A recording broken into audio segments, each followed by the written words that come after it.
فحدثت هذا الحديث زهري واي لماذا حديث بيان عروة بن الزبير فقال ما غرت صدق مالك بن اوس مالك بن اوس كما خبر کړی دا بالکل رښتیا ده وجه دا انا سمعت عائشه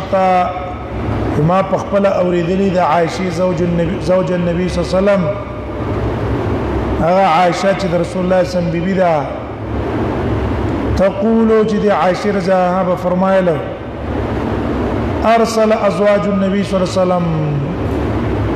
ولګلو د نبی صلی الله علیه وسلم بیبیانو عثمان الى ابي بکر عثمان ابي بکر تا يسألنه چې غختل د ابو بکر نا سمنا غنا اتم عيسى مما د اغنا افا الله چې ورکړی دی الله په فکه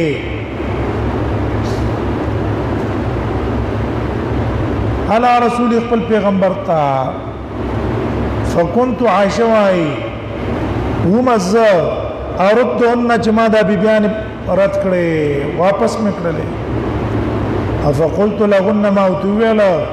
الا تتقين الله تزدلان نيريږي الم تعلم تاسو پته نشتا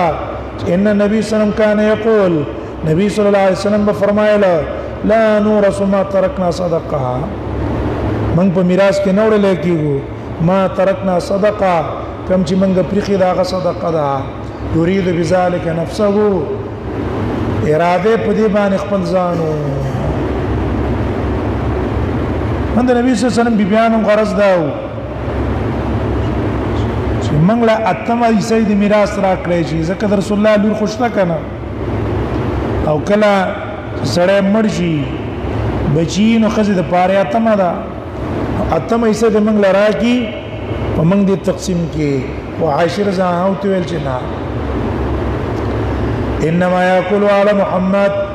خوراک بکی آل د محمد صلی الله علیه وسلم انما ياكل خرب آل محمد في هذا المال آل د محمد صلی الله علیه وسلم د دې مال الله انا نبی صلی الله علیه وسلم بیبیانه بد دې مال له خوراک کوي انا رسول الله صلی الله علیه وسلم د بیبیانو نفقه د مرګ نه پسم د رسول الله صلی الله علیه وسلم د مال نه ورکېدل وجه دا ده چې دغه بیبیان د رسول الله په نکاح کې وي د دې وجنه د بل چا د پاره د هغه سره نکاح جایز نه و ځکه دا د رسول الله په نکاح کوم د صفات وي فانت ازواج النبي صلى الله عليه وسلم و د نبی صلی الله علیه وسلم بیبیان بند شولې الا ما اخبرتهن توجد اغنى جماعت كما خبر وکړه دا حدیث میں جو بیان کو وسغي مطالبه پر قصلا چې منګه نه غواړو قال واي فكانت هذه صدقه بيد علي ودا صدقه بيد علي په لاس کې وا ولي پرون مونږ تاسو ویلو کله چې عمر رضی الله عنه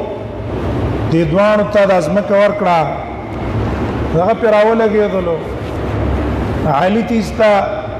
قبضه کړه عباس ته به دخل کو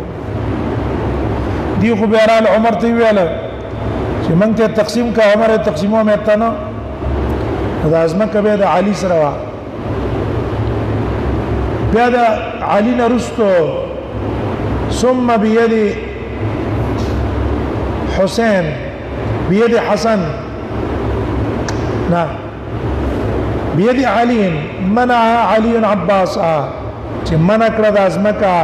علي د عباس نه فغلبه علي په زور ورشو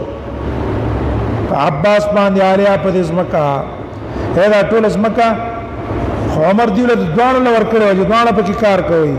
علي راوله کې دسته چې عباس سکړو له بے دخل کو خپل په قبضه وکړه بیا د علي د وفات نورستو ثم كان بيد حسن ابن علي حسن ابن علي په لاس کې وا هغه په نظر ساتو خصمانه به کوله او کم آمدن بچراتلو هغه طریقه باندې تقسیمو کوم بچ رسول الله تقسیمو بیا په لاس حسین ابن علي کې وا ثم بيد علي بن حسين به پلاس د علي ابن حسین کې وا او د حسن ابن حسن کې وا مشترک شو کنه علي ابن حسین او حسن ابن حسن تر زامنو دې په لاس کې وکیله ما دوانو کې کان يتداولان په نمبر باندې به کولا یو کال به یو سروا بل کال به بل سروا ثم بيد زيد بن حسن به پلاس زید بن حسن کې وا وهي صدقه رسول الله صلی الله علیه وسلم ودا د نبی صلی الله علیه وسلم صدقه ده حقا هذا رسول الله سوا دا رسول الله صلی الله علیه وسلم صدقه په حق وبه قال سن ابراهيم بن موسى قال اخبرنا هشام قال اخبرنا معمر عن زهري عن عروه عائشه ان فاطمه والعباس اتيا ابا بكر فاطمه وعباس رال ابو بكر طه ابو بكر خليفه شو عباس راغه او فاطمه مراله يلتمس ثاني چې طلب کو دي دوانو میراثکما خپل میراث فاطمه ویل چې رسول الله صلی الله علیه وسلم مړ دی او دا هغه اولاد کې صرف یو لوري ما لور نیمه حصہ دا نیم د ازمکه مال راکا ارضه من فدك ازمکه د نبی صلی الله علیه وسلم د فدك وسهمه او د نبی صلی الله علیه وسلم چې کوم حصہ د خیبر دا موږ لراکا نیمه مال راکا عباس ویل زی عصبه متریما کما چې پات شو د ورثو نرستو هغه ټول مال راکا فقال ابو بكر تویل سمعت النبي صلى الله عليه وسلم ما ورید لي النبي صلى الله عليه وسلم نے یقول رسول الله صلی الله علیه وسلم فرمایله لا نورث هم په میراث کې نوړل کېږي ما ترکنا صدقه هغه چې موږ پرې دا هغه به صدقه معنا موږ نه چې کوم رستو پاتې کیږي ابا میراث کیږي نه ابا صدقه ټول مسلمانان په پاغي کې مشترکي ابو دې کوم نقطه علماء یا غدارا کچرت رسول الله صلی الله علیه وسلم یاد انبیاء مالونه صدقه نه وي او میراث کېدل به خلق ویل پیغمبر چې دا پیغمبري دعوی کوي او شین را غونډي نو د خپل اولاد د پاره را غونډي جو ته پته ولګېدل چې محمد صلی الله علیه وسلم او دارنګ نور صحابه نور انبیاء کم مالونه چې کوم دي هغه د اولاد نه دي بلکې صدقه د ټول او هغه په منځ کې دا تهمت ختم شو چې ځان لنه راغونډي انما یاکل آل محمد یقینا خوراک بکی آل د محمد فی هذا المال په دې مال کې دینه خوراک کوي معنا خرچه خصمانه بدلیو تکیږي کم د دې ضرورت ته والله لقرابه رسول الله بيت ابو بکر والقسم بالله خپل ولید رسول الله صلی الله علیه وسلم احب الیا دا ما ته ډیره محبوب ودینا ان اسلا چې او پالم من قرابتي بنسبت د خپل ولای ما د خپلوانو دونه پروا نه راځي او رسول الله صلی الله علیه وسلم د خپلوانو خپل ولی پال دا ما ته ډیره محبوب ده مانه ته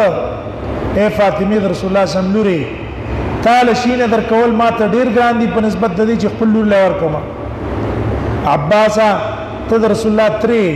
نو تعالی شه در کول ما ته ډیر محبوب دي په نسبت د دې چې خپل تر لور کوم ته ما ته خپل تر ډیر ګرانه خو چون کې رسول الله صلی الله علیه وسلم دا خبره کړې ده چې لا نور سما ترکنا صدقه دیو جن زسن شم کوله زیدر کوله نشم باب قتل كعب بن الاشراف باب بیان د وجلو د کعب بن الاشرف کې د کعب بن اشرف وجل قتل كعب بن الاشرف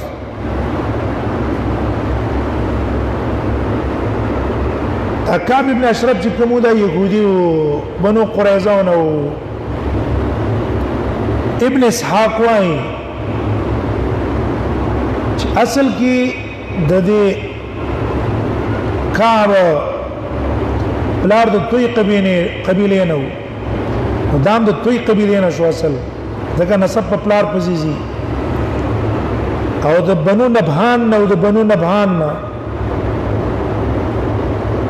او د دې کعب مور چې ودا د بنو نذیر نه وا پلار راولګي په زمانه د جاهلیت کې په خپل علاقه کې مړ کو التن راو تختو د مدینه تراغه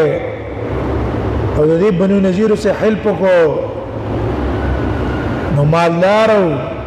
راولګي د بنو نذیر کې خزا وکړه او دا غینه دا کعب پیدا شو کعب وی غټه کپړی وا غټه خېټه وا د دې قبانا په طرف باندې د غزه وسمشتا دیوارونه کم چې د کور ده اکثر غرزیدلی دی چې ما دیوارونه او آثار شته دی کعب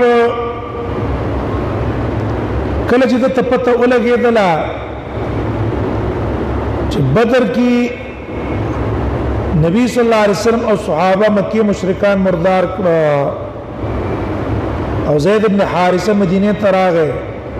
او عبد الله ابن رواحه او مدینه والا زیره ورکاو چې تاسو خوشاله شئ چې الله تعالی مکی مشرکان مردار کړه دې کعب ډېر د غصې نه ویله والله لئن كان محمد اصاب هؤلاء القوم وقسم په الله کدی پیغمبر د مشرکان او مشران وجلی نو لبطن الارض خير من ظهرها مدینه مرخده خېټه د زمکه غوړه د پاس نه باندې د ژوند مرخده یو یقین نو وکله چې یقین باغه چې رښتیا خو دا مردار کړی نو دې بلال مکه ته او په مکه کې مطلب ابن ابي وداعه ابن زمير السهمي هغه ورغه نو دیری اکرام دلو کو احترام ملو کو نو بیدارا اولگی دلو تی کعب مکی مشرکان اللہ تیزی ورکولا دا رسول اللہ صلی اللہ علیہ وسلم پا جنگ ہوما او اشعاریم شروع کرو او مکی مشرکان چې کوم مردار شوی دي دا غي ندبیم شروع کړي شیرونو کې او کله چې مدینه ته راغې نو مدینه راتل سره د مسلمانانو صحابه خزي هغه په شیرونو پاول کې تشبیب کې ذکر کوله او رسول الله سلام او د صحابه حج به شروع کړه نو دوکه وکړه لوز مات کړو یو قول مطابق چې کله لوز مات کو نو دیو جن رسول الله صلی الله علیه وسلم کسانو تل چې دا اوس څنګه پر قسطنه دی پکار ځکه لوز د مات کو نو لوز ماتې دونه د امن ختم شو نو دا کسانې به شروع ولېګل هم دې حدیث کې ذکر دی دا د بدر نرستو دا واقع شوی دا کعب بن اشرف ده سورۃ النساء کې الله تعالی ذکر کړی چې بدیو کې دي کسان نه چې یؤمنون بالجبت والطاغوت ويقولون للذين كفروا هؤلاء اهدى من الذين امنوا سبيلا کعب بن اشرف مشرکان بوته سجدم ولګولا او به ویلا چې تاسو د مؤمنانو نه غوړی وبه قال حدثنا علي بن عبد الله قال سنا سفيان قال حدثنا عمر سمعت جابر بن عبد الله يقول قال رسول الله صلى الله عليه وسلم النبي صلى الله عليه وسلم يلا من لكعب من اشرف هذا عام ندي ویلي ولا شي عام ویله یو بکعب من اشرف پیشه دا رسول الله صلی الله علیه وسلم سعد ابن معاذ او یو څوک څه خصوصي غره وخته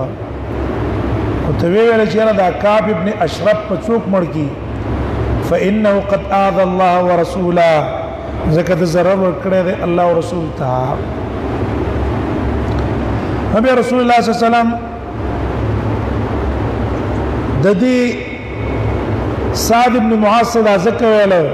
چې دا اصل کې دا یو حلیفانو جاهلیت کې دا د چا حلیفانو دا د سعد ابن معاذ حلیفانو. دیو د رسول الله صلی الله علیه وسلم ویل چې من لکعب بن الاشرف دا کعب الاشرف په څوک مړ کی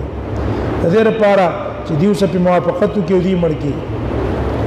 فإنه قد آذى الله ورسوله ضرر ورکړه الله او رسول ته. ولی رسول الله بدی به بیان ولا د مسلمانانو بدی به بیان ولا مشرکان له تیزی ورکوله په جنگ رسول الله صم په خلاف. فقام محمد بن مسلمه فاسد محمد بن مسلمه ابو عبد الله الانصاري فقال يا رسول الله پیغمبره اتحب ان اقتله استاد اخوخه د جزيه مرکما هندي مسرين یو شریع حکم معلوم شلو هغه دا چې یو سره لوز مات کی لوز ماتول نه رستو داغه وجل زدي داغه وجل به جایز دي ځکه به لوزي وکړه. قال نعم النبي صلى الله عليه وسلم ویلاو قال دول فأذن لي هذا الله نبي ما اجازه وکا ان اقول شيئا چې زلک كنت کیڅوا ما د اسلام او اسلام متعلق د دې لپاره چې د کاپ په اعتماد پیدا شي چې ردام د نبی نه څه شوی دی تنگ شوی دی او د اسلام نه متنفر شوی دی په ما به پوره اعتماد پیدا کی نو د اعتماد درسته به زمړ کما. ها نقول شيئا دینا علماء دا مسله معلومه کړی دا شرعي جواز الكذب في الحرب چې کله کله جنگ کې دروغ هم سره ویل شي دا ګور د اجازه وختلې زب دروغ وایم نو انا اقول شيئا زب دروغ وایم ما ته اجازه وکا د دې نه استدلال کو د دې لپاره چې په دې ځان هغه تورسي هم پر روایت د بهقي کې په دې حدیث کې اوس ردادي چې رسول الله صلی الله علیه وسلم تو ویل چې وی وتا ته اجازه ده زکا الحرب خدعه او جنگ دا چلول هم امام بخاری رحم الله هم په دې حدیث باندې په صحیح البخاری کې باب خیر باب الكذب في الحرب او دقه واقع به دوباره راوړي چې ګوره دې صحابي اجازه اوغتله د نبی صلی الله علیه وسلم نه چې رزب د کعب ابن الاشرف تلک دروغ وایم ما ته اجازه ورکړه. هم به په دروغ په جنگ کې مستثنا دي ځکه چې په دې کې اصل کې یو مصلحت ته مصلحت د مصلحت د وجنه هغه جایز شو. او په حدیث کې راغلي دي ام کلثوم روایت ته ام کلثوم بنت عقبه چې رسول الله صلی الله علیه وسلم فرمایي ليث الكذاب الذي يصلح بين الناس و هغه کس چې د خلکو په منځ کې اصلاح راولي او دروغ وي دا دروغجن نه دی فینمی خیرا او یقول خیرا دتم خیر خبره کوي دتم د خیر خبره کوي خو په دروغ یو ته وي دا کذاب نه دی.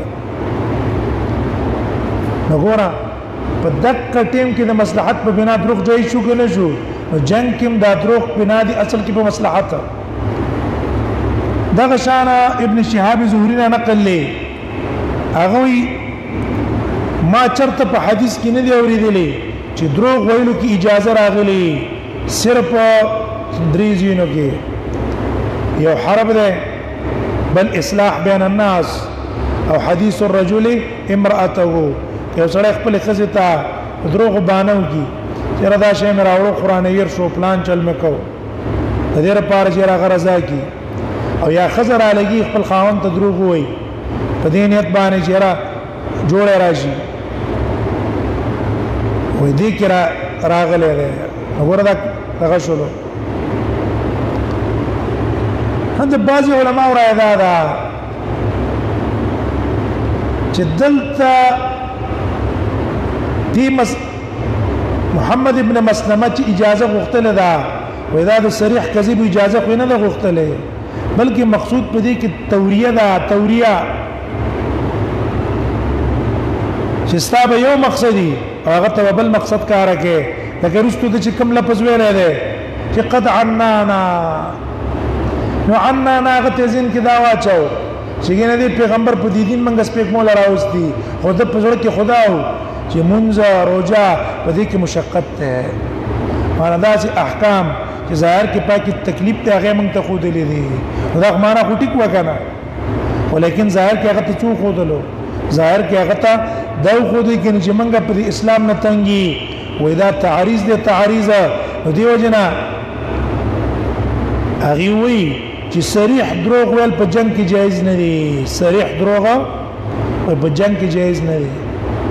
بلکې تعریضات بکې توریه بکې غدا رایا ابن بطال سے بندا هغه د محلب سے قول نقل کړي وي هذه توریه ودا توریه وا هر چې کذب حقيقي دي کذب حقيقي چې هغه اخبار دي عن شيء على خلاف ما هو به ودا لا يجوز الكذب الحقيقي والكذب حقيقي په یو شي کې جایز نه دي دیننا په یو صورت کې حقيقي دروغ نه وي ودا توریه ده آزاد احناف مذهب هم ده دور مختار کې ذکر کړه ده چل کذب مباح کذب مباح ده د پاره د احیاء د خپل حق او دفع د ظلم د خپل نفس نه والمراد التعريض مقصد توریه ده عین دروغ بنوي صحیح شو لیکن اولنی قول د علماء هغه وی چې حقیقتا دروغ ویل په جنگ کې څه دي وای دا جایز دي ولی هغه په دې طریقه چې ګوره دې مسلمه ویل چې اې د الله نبی فاذن لي ان اقول شيئا ما ته اجازه او کجزه څه دروغ ویما رسول الله صلی الله علیه وسلم تسویل قال قل هو رسول الله چې اجازه ته ورکړه نو دا اجازه ورکول دلیل دی په دې چې ښکار دروغ ویلم پکې جایز دي ولې ته څه ویل چې ما ته اجازه او کجزه به څه دروغ ویم رسول الله ته اجازه هم ورکړه چې وایا که صراحتا دروغي که توریه دروغي ولې قل شامل چاته ده تصریح تهم او تلمیح تهما دې د وجنا ابن حجر رحمه الله اغوي چې قال قل اذا قال قل چې کوم ده کنه والاذن في الكذب تصريحا وتلويحا دا اجازه ده په دروغ ویلو کې تصریحا او تلويحا دا پوره دغه شولو او پوره اجازه رااله او دا اکثر علماء ده دغه شان امام نووي موي الظاهر اباحه حقيقه نفس الكذبه وظاهر دا چې نفس کذب دروغ ویل په جنگ کې دا جایز دي لكن الاقتصار على التعريض افضل او په تعریض چې اکتفا کې دا افضل ده په تعریض اکتفا افضل شو نفس دروغ ویل پکې جایز شو هم به ځین کې نه وای دا دروغ ویل په جنگ کې دا ور په صورت باندې جایز ده چې په دې دوکه کې به ته لوز نه ماته د کافرانو سره یا امن بنه ماته تا کافر له امن ور کړه یا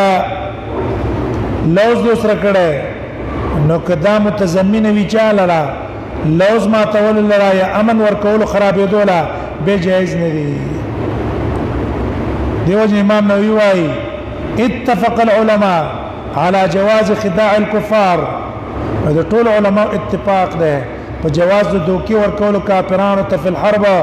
كيف ممكن چې پر طریقه د دوکا ورکړه الا ان يكون في نقض عهد ها که تاسو لوز کو او د دې سره لوز ماتيږي یا امان دی ورکړه او دې سره امان ختميږي فلا يحل به په صورت کې دا دوکا جائز نه ده صحیح شو سلام ورسې دی معنا په جنگ کې دوکا کول په کوم صورت کې جایز دي په شرط د دې چې کافر سره تعلق کړي د غلوس په ماتيږي نه یا غل کې تا کوم امن ور کړي هغه امن په خرابيږي نه قال نبی صلی الله علیه وسلم فاتا محمد بن مسلمه راغت محمد بن مسلمه هغه د دې نبل یو مسله معلومه شو شرعي مسله غدا ده چې من نقض عهده من الكفار که کافرانو کې چا لوز مات کو نو بیا داغه وجل جایز دي او هغه په دوکه باندې وجل هم به جایز دي او دا به غدر نه وي وجه دا دوکه چې کومه ده عهد چې کوم عهد تاسو لوز کړو نو هغه خو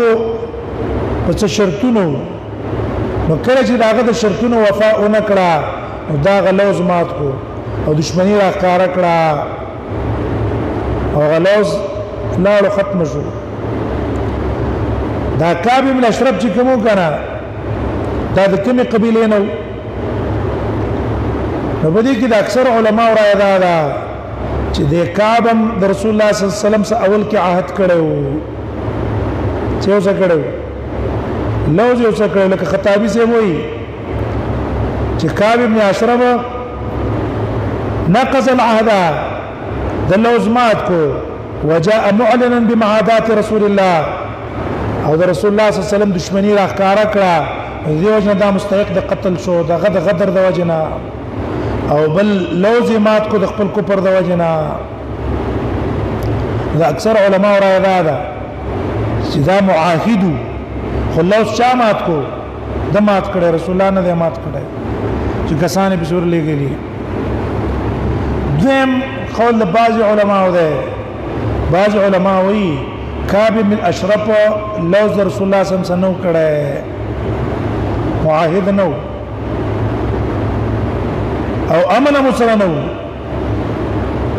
خو چون کې رسول الله صلی الله علیه وسلم ته تعارض نه کاو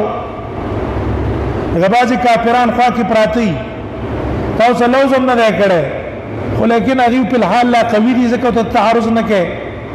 دغه صدام په بنی نذیر کې قوی وو رسول الله صلی الله علیه وسلم ته دی وجنه تعارض نه کاو کله چې دا فسادونه شروع کړه نو رسول الله صلی الله علیه وسلم له دا وجل پکار دی نو دی کې به نقض العهد نشتا تداول کافر دی سره لوز او شی نه دی او دلیل پیدا دی چې رسول الله صلی الله علیه وسلم د خلق ټول مخکې ویل چې اذ الله ورسوله ټول خلق په مخکې ویل چې الله او رسول ته ضرر ورکړي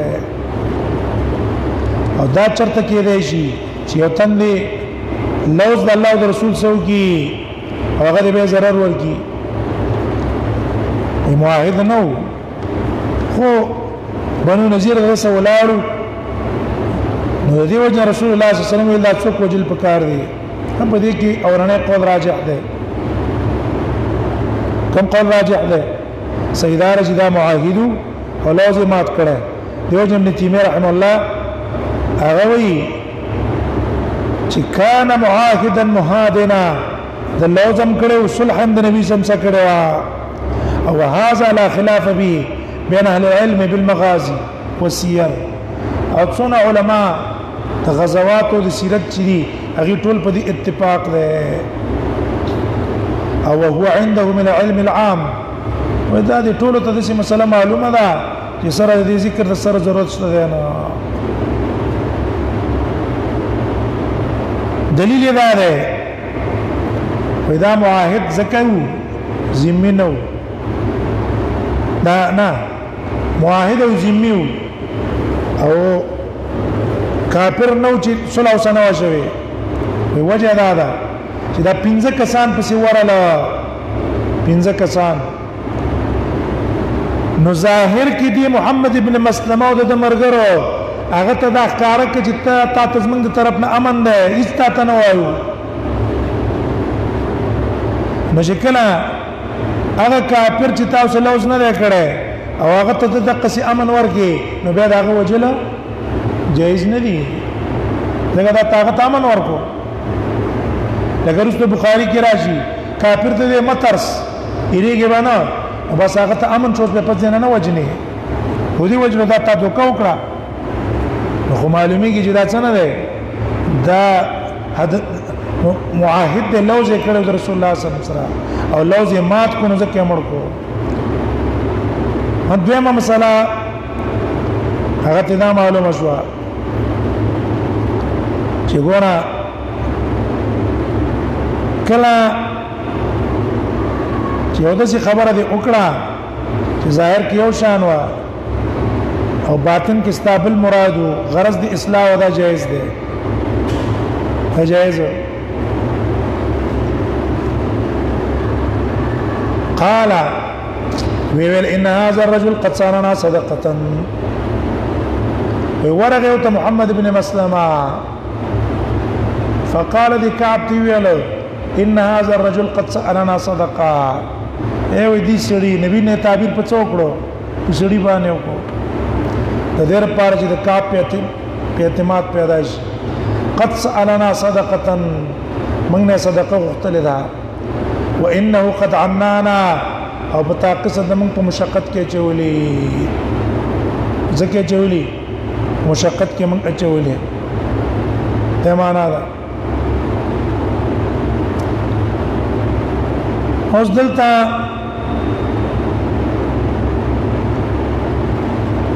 د چې دا خبره وکړه قد عنانا نو څوک دا توریه وا ظاهر کې هغه ته دا ښکار کوله چې بده دي موږ په مشقت کې چولې او ورکه خداو چې موږ باندې احکام تکلیفیه مکلف کړي بعض علماء رائے دي چې دا خو ښکار په اعتراض په دین باندې اعتراض ده او رسول الله صلی الله علیه وسلم ته اجازه ورکړه قال قل نو څنګه کلمه د کفر په خلی باندې ویل رسول الله صلی الله علیه وسلم ته اجازه ورکړي فینس وای اول کیسه ویل ما ته اجازه وکړه چې څه ویم نو دا خو اجازه ته د څور کړی شو د کلمې د کفر او کلمه د کفر په خلی باندې ویل خو جایز نه دي د دې اشکال جواب کم کسان چې وایي چې مراد ته توریه د پاغي خو اعتراض نشته او کم علما چې وایي چې صراحتا هم کلمه د کفر ویل جایز دي په جنگ کې نو هغه باندې به اعتراض ده چې رسول الله صلی الله علیه وسلم څنګه اجازه ورکړه په دې کلمه د کفر ویل صراحتا کې هدا دې اشکال نه علما جوابونه کړي پاک ابن قیم رحم الله کوم ده یو جواب ادا ده چې ګوره اعتراض ودا شو استشكر الناس من حديث قتل كعب بن الاشرف وخلق اعتراض دا کړي چې څنګه رسول الله صلی الله علیه وسلم صحابه ته اجازه ورکړه چې رسول الله صلی الله علیه وسلم متعلق دي خبري وکي او دا خو د ایمان سره منافي دي د رسول الله صلی الله علیه وسلم متعلق خبره کول د ایمان سره منافي دي دا غي نه یو جواب ده دا سورۃ اقرا ده الا من اکرہ وقلبه مطمئن بالایمان ویا کې دې یو سورۃ مکره دي ځکه د کعب اشرف و رسول الله صلی الله علیه وسلم حج وکولا او خلق به تیزی ورکو خلق له به تیزی داغي په قتل ورکولا دیم گویا کې دي شو لکه داغه د قتل نه په دې باندې ځان څه کوي ته بچ کوي دا یو جواب شو کمزور ہے جواب دویم جواب هغه ده چې ګوره دا قتل او کلام صریح نه و صراحتا کفر نه بلکې تعریض او توریه ظاهر کې هغه ته شان کار کو حقیقت کې دی بل مراد او جنگ کې دا جایز دي بل آسان جواب دا دی چې دې صحابه دا کار کړی دی په اذن د رسول الله او رسول الله د لپاره جایز دي چې چاته اجازه ورکړي چې زما متعلق څوکا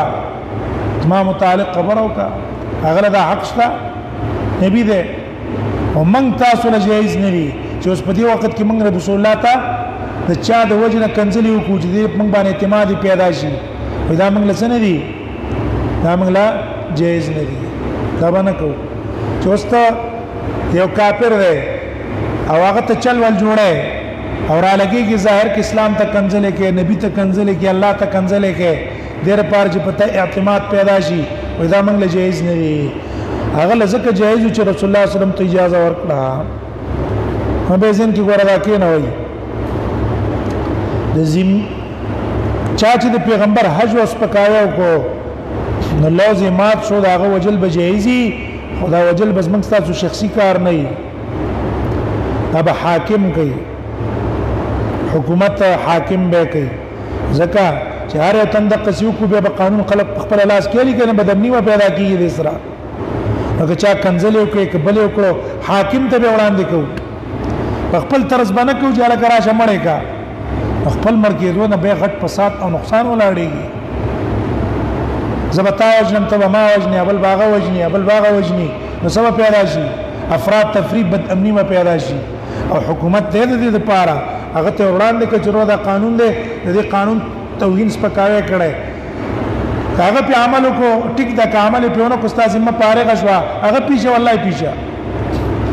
سو سکه هغه به سکه او تا خپل ذمہ څه کړه خپل ذمہ دې پاره کړه او قانون به موږ تاسو څه نه کو خپل لاس کې بنا خپلو چې تاسو دلته مثلا موږ په مدرسه کې او تا کنځلې رسول الله ته وکړه او زه مسدا کافر چورا شمړې کا حدود قائمول له شخصي کار نه دی چې موږ د خپل شخصي حدود قائم کو یا دغه سي کار د موږ خپل شخصي باندې وکړو دنه بد امني پیدا کیږي فساد دنه پیدا کیږي دا قوانين حدود قائمول اصل کې د حاکم کار دی ځکه هغه ټول خلق به ولاړی او هغه ته څوک تعرض کولای نشي